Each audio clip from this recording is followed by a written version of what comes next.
नहीं करना है बॉडी में एंटीबॉडी बनने का, सीधे घोड़े के, है ना, घोड़े के अंदर अपन एंटीबॉडीज बनाते हैं, उसको बाहर थोड़ा परफॉर्म करते हैं, प्रोसेस करते हैं और सीधे पेशेंट को दे देते हैं, है ना। कभी सांप काटता है तो सीधे नहीं जाके उसको एंटीवेनम के इंजेक्शन लगा देते हैं सीधे।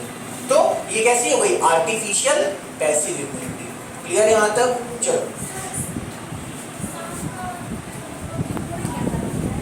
हाँ, अब देखो जैसे बड़े एनिमल होगा, सांप के अंदर अपन थोड़ा सा वेनम डालेंगे तो उससे सांप मरेगा नहीं, लेकिन उसके ब्लड में क्या हो जाएगा, एंटीबॉडी डेवलप हो जाएंगी। सांप भी तो जहर के लिए रिएक्ट करेगा ना, अपन उसके ब्लड को बाहर निकाल लेंगे और देखेंगे इसके में कौन कौन सी एंटीबॉडीज है ब्लड में, उसी एंटीबॉडीज को अपन फिल्टर करके सांप यूज कर लेंगे नॉर्मल आदमी। आया समझ में? इस प्रकार से एंटी वेनम बताओ। अगला इम्यून रिस्पॉन्स में देख लो, प्राइमरी इम्यून रिस्पॉन्स और सेकेंडरी इम्यून रिस्पॉन्स। भैया प्राइमरी इम्यून रिस्पॉन्स क्या होता है, जब पहली बार मान लो कोई बैक्टीरिया वायरस तुम्हारे ऊपर अटैक किया, ठीक है, पहली बार करेगा तो तुमको उससे लड़ने में समय भी ज्यादा लगेगा, तुमको वो नुकसान भी ज्यादा पहुंचाएगा, लेकिन अब तुम उससे लड़ना सीख जाओगे। तो जब सेकेंडरी इम्यून रिस्पॉन्स होगा, मतलब वही बैक्टीरिया या वायरस दोबारा तुम्हारे ऊपर अटैक करने आएगा, तो तुम जानते हो कि भैया इसको मारना कैसे है ना, तो तुम उसको फिर मार गिर दोगे, तो समय भी कम लगेगा दोबारा अगर आएगा उसको मारने में, और तुमको नुकसान भी कम होगा, है ना।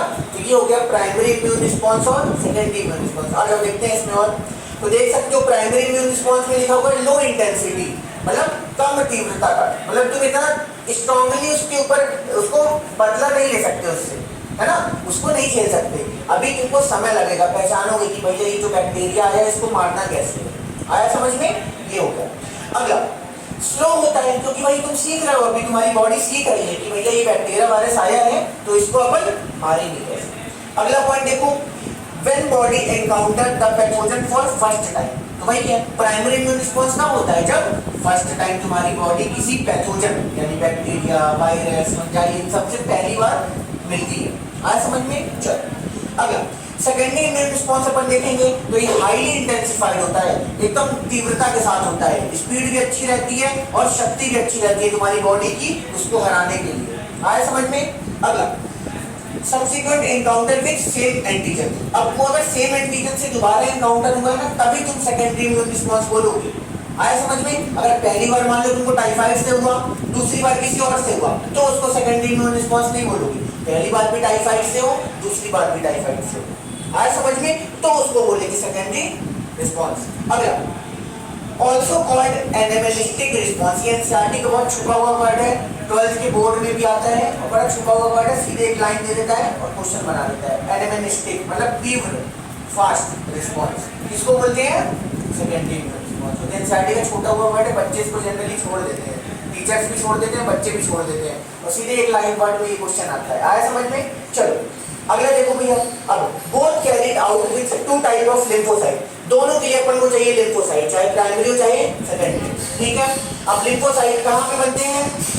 बोन मैरो, बोन मैरो में। अब दो प्रकार के लिम्फोसाइट होते हैं, टी और बी।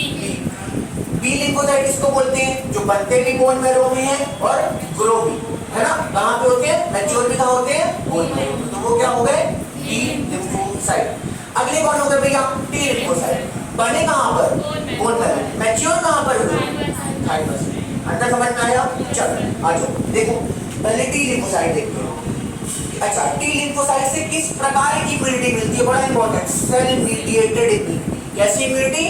Cell mediated immunity. अगला देखो बी लिम्फोसाइट में भैया तुम्हारा लिखा होगा humoral immune response. Second point में लिखा है, लिखा है क्या? ह्यूमरल इम्यून रिस्पॉन्स मतलब ब्लड के द्वारा इम्यून का रिस्पॉन्स।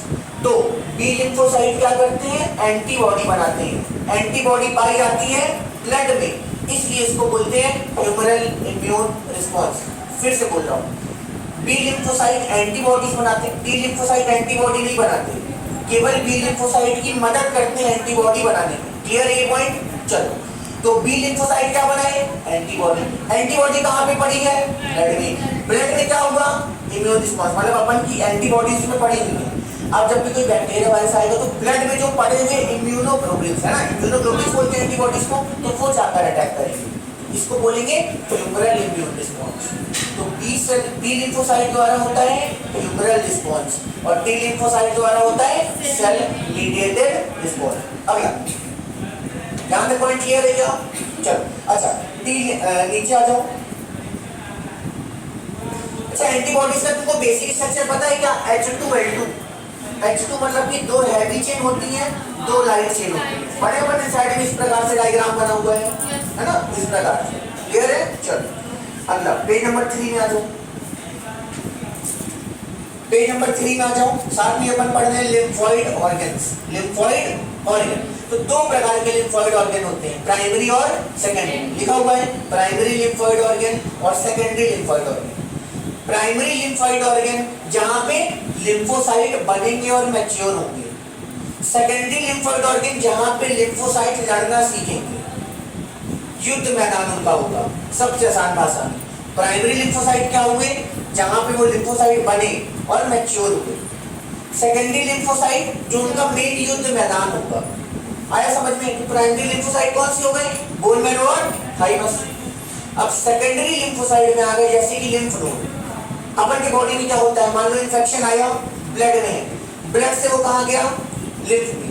लिम्फ में लिम्फ नोड में आके बैक्टीरिया वायरस इकट्ठा हो गए। वहीं पे अपन के क्या प्रेजेंट है? लिम्फोसाइट। तो वहीं पे एंटीबॉडीज और मतलब लिम्फोसाइट और बैक्टीरिया वायरस के बीच में लड़ाई होगी। तो ये जो लड़ाई का मैदान है इसको बोलते हैं secondary lymphocyte, secondary lymphoid organ, secondary lymphoid organ. तो एग्जांपल ले सकते हो कौन कौन आता है सेकेंडरी लिम्फोइड ऑर्गन में? Spleen, lymph node, tonsil, pairs patches, appendix, malt. Malt के ब्रैकेट में देखो 50% लिखा हुआ है। ये 50% ऑफ लिम्फोइड ऑर्गन होता है अपन के बॉडी का। 50% ऑफ लिम्फोइड ऑर्गन अपन के बॉडी का। फुल फॉर्म भी लिखा हुआ है इसका, mucosa associated lymphoid tissue, MALT malt. Clear है यहाँ तक? तो नीचे देखो लिखा भी हुआ है, provide site for interaction of lymphocyte and antigen.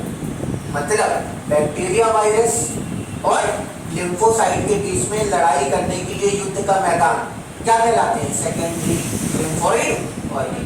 और प्राइमरी लिम्फोइड ऑर्गन मतलब जहां पे लिम्फोसाइट बनेंगे और मैच्योर, मतलब बोन मैरो और